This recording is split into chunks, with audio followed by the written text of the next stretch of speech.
Now, these are the videos that I truly hate to make.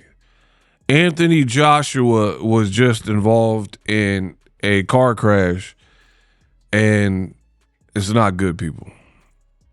Not good at all. What up, Fight World? It's your boy Ego, and I'm back with some more boxing. Tragedy strikes very shortly after the Jake Paul fight. Anthony Joshua, he knocks out Jake Paul, and tragedy befalls. As Joshua was in Nigeria pretty much a week after the Jake Paul fight, and there was a car crash that was fatal and he was involved in. Now, as far as Anthony Joshua himself, he appears, I'm not a doctor, but he appears to be okay. There's videos that have now hit the internet of Anthony Joshua being pulled from the wreckage, and it does not look good in general. Here's a post that I made. Tragic news: Anthony Joshua involved in a car crash that unalived two people, which we'll get into, in Nigeria. And let me just show you. This is the picture of Joshua. Obviously, he's in pain. Being in that type of collision, I'm sure it messes up your back. I don't know details in terms of if all passengers were wearing seatbelts. As of me recording this video, I do not know at this point in time, again, if people were wearing seatbelts. I do not know what really even caused this. The details are still coming in, and all we know is Joshua is alive, but the two people up front are not alive and have passed away. He was in Nigeria on a Nigerian expressway when his Lexus collided with a truck of some sort. And there's the picture of Joshua inside the wreckage. He's in the back seat. You can see all the damage to the front. Glass broken everywhere. Joshua, I don't know. I don't know. He don't have a shirt on. You know, I don't know where they're headed or whatnot. And this is the wreckage. It looks very bad, right? Very bad. I don't know the rate of speed and those type of details, but this definitely looks horrendous. I want to give my condolences to the family, fans, and the friends of everybody involved. Now, I'm sure there's going to have to be some kind of investigation. I don't know, to be honest. It's all fresh. It's all new. And I am glad Anthony Joshua is okay, but this is a lot to deal with right after the Jake Paul fight, because I mean, just imagine, it is similar to Errol Spence, but Errol Spence was the only passenger and he lived. So imagine fighting Jake Paul. The boxing world was rooting for you, hoping you can beat Jake Paul and kind of rid the world of Jake Paul or humble him or whatever. You do that, you break his jaw, and now you're on top of the world. I told you guys in past videos that Anthony Joshua, in hindsight, looking back, it was a really good play for him to fight Jake Paul, because he made the type of money that he wasn't going to make with the tune-up that he had scheduled to fight Jake Paul. So you're getting an incredible amount of money, one. Two, people wanted to see Jake Paul lose, and you achieved that. So you're being hoisted up and heralded, and it was really good for his profile. You've seen women making posts and videos. They were unaware of Joshua, but after seeing the fight, being in a high-profile fight, they started giving him credit.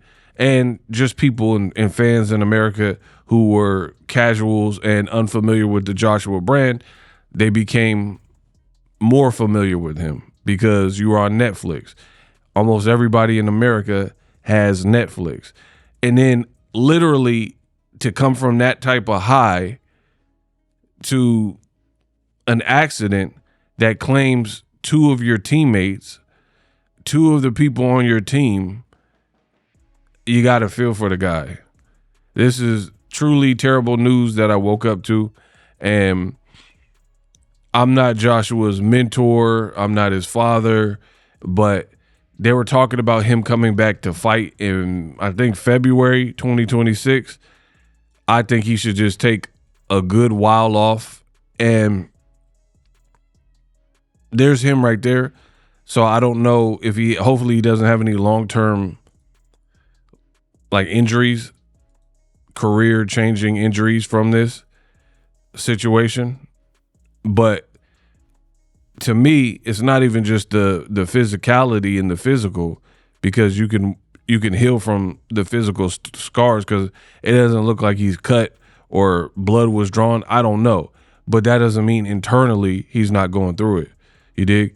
So mentally is where I feel it gets really, really tough to make that comeback that soon that they were talking about. They were talking about having you come back as soon as February. And I feel like that should all but be canceled at this point, because really the mental, you just lost two people on your team. Again, this is not advice. We're like, life comes at you fast. So there's things that are bigger than boxing. This is one of them, human life.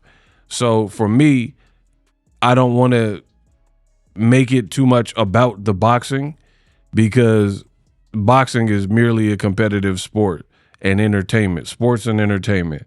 This is deeper than that. People actually lost their lives today in Nigeria. So I'm just giving you guys the complete write-up and breakdown of what happened in my thoughts. I definitely think, Joshua, you made a lot of money. You went from this intense high to this type of adrenaline dump where it's an immense low that can mess with your psyche. And then, of course, losing loved ones and teammates. Now, speaking of the teammates, this is reportedly those that were involved were his personal trainer and a strength and conditioning coach that lost their lives, right? So I'm working to get all the data, but again, the two people that lost their lives in this car crash in the Joshua fight were his friend Lats, aka Latif, and a guy named Cena. Cena is Joshua's S&C, strength and conditioning coach, and he was just helping him in a Jake Paul fight, kind of like physio, stretching him out, pause, and, you know, readying him for the Jake Paul fight. And then the Latif Lats is a personal trainer, Joshua, probably showing him different exercises and whatnot. And reportedly, those are the two people.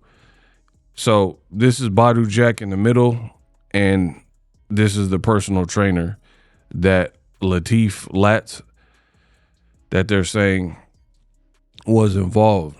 And just to prove how precious life is, this was on Anthony Joshua's story, and you see him laughing, like he's laughing, and they were playing like ping pong or whatever, you know.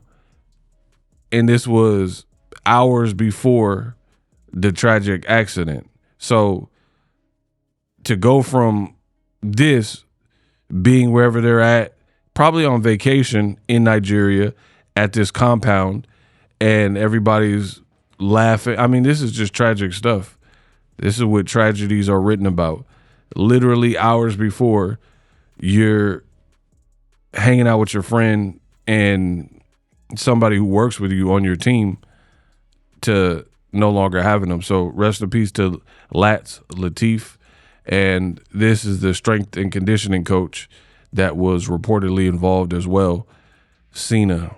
And That's another picture for you guys. So, man, this was not what I wanted to wake up and hear.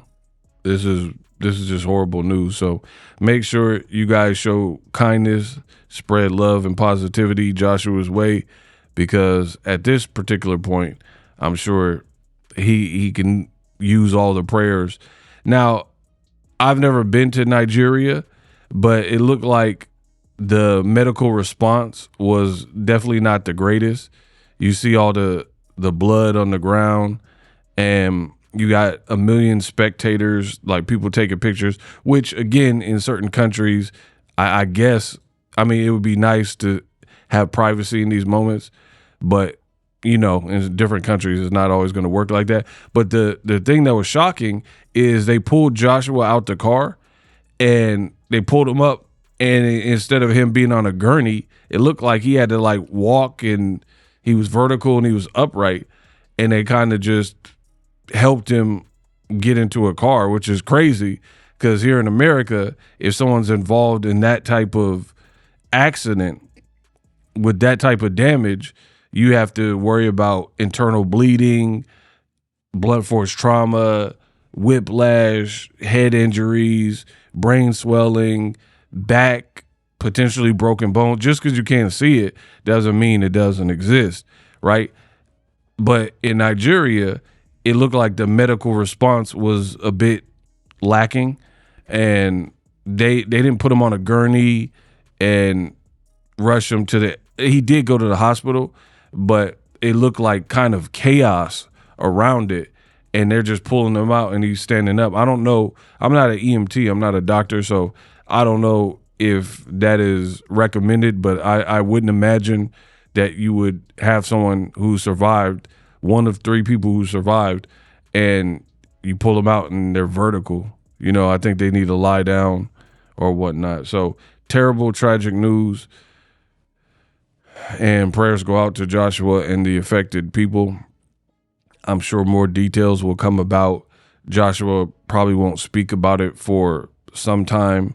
He's probably going to mentally be in a very difficult and low place where he's going to have to process this. And this is just not the news you want to hear. Everybody was celebrating Joshua a week ago, and now everyone's praying for him. So prayers up, everybody.